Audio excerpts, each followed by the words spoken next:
Introducing our finalist in lane 1, the Syrian national record holder in this event from the Trojan Swim Club, Azad Al-Barazi.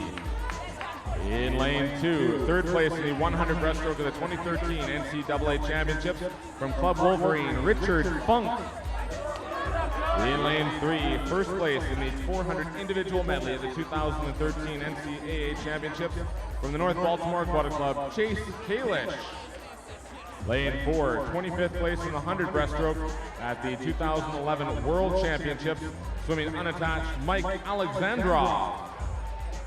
Lane 5, gold medalist in both the 100 and 200 breaststroke of the 2013 NCAA champs from Tucson Ford Dealer Aquatics, Kevin Cordes.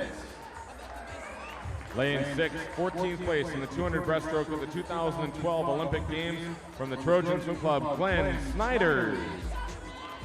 Lane 7, 5th place in the 200 breaststroke of the 2013 NCAA Championships from California Aquatics, Josh Prino.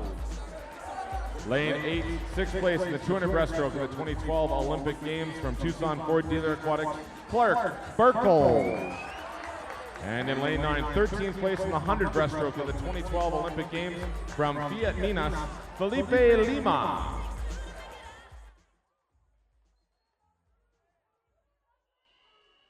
You said went 212 in the prelims, out in 103.6, so he has a lot of speed. Just needs to control that just a little bit more. I don't think he needs to be out that much faster. Be able to go 210, 211 here, and that would be a perfect time for him a month out of Indy. Rowdy mentioned the wind at this outdoor venue earlier. There's also 3 of the 9 lanes that are in the sun versus the others in the shade. Does that have an impact at all? No, again, this really only affects those backstrokers, and we don't have backstroke in this session. So I think in the next session when we see backstroke, certainly, well, that will come into play hugely when they start to be covering up half shadow, half sun. But in breaststroke, it shouldn't have an effect. Maybe a little bit going down. You see the sun setting in the west, but certainly not coming home. Kevin Cordes the lead at the first turn in lane number 5. Top qualifier in that 5th lane, marked by the white ropes. Talked to his coach Eric Hansen so much at the NCAA Championships, and he was trying to describe to me, Steve, his stroke and how much he gets accomplished. And you know, all the breaststroke all involves that great timing of between the arms and the legs, the ability to not let those arms get in the way of what that great kick behind them is able to do, and that's what he does so well. You see him out very quick, 103 plus going out. Leading at the halfway point, Mike Alexandrov in lane number 4, now on Cordes' right shoulder, is trying to make a challenge, but Cordes still has the lead.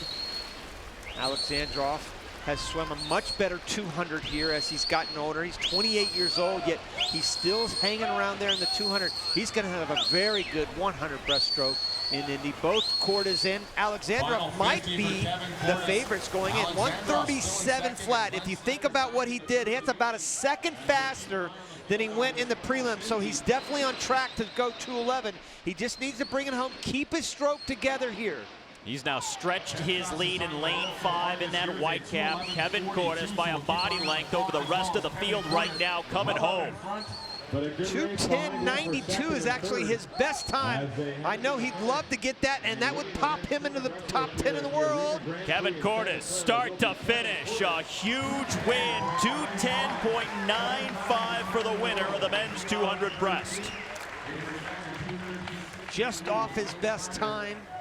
7th fastest time in the world this year. And once again, you think 7th fastest, well, what's the big deal about that? Well, because the Americans have not yet gone deep into their summer, meaning they haven't tapered and shaved. They're going to be a lot faster. All those swimmers above him have been into their trials already. They've already made the World Championship team.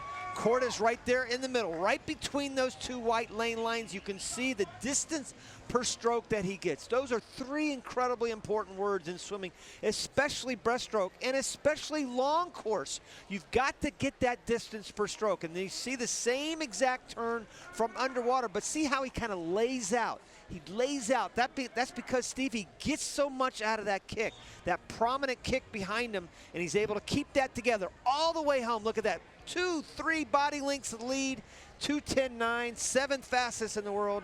He's on his way. And he's on his way to join us from the side of the pool. Kevin, congratulations, good swim. You must be feeling it pretty good right now because you put together some fine performances here. Yeah, thank you. Actually, I'm pretty tired right now, but I'm happy with the win and the time for this point in the season, so it's good.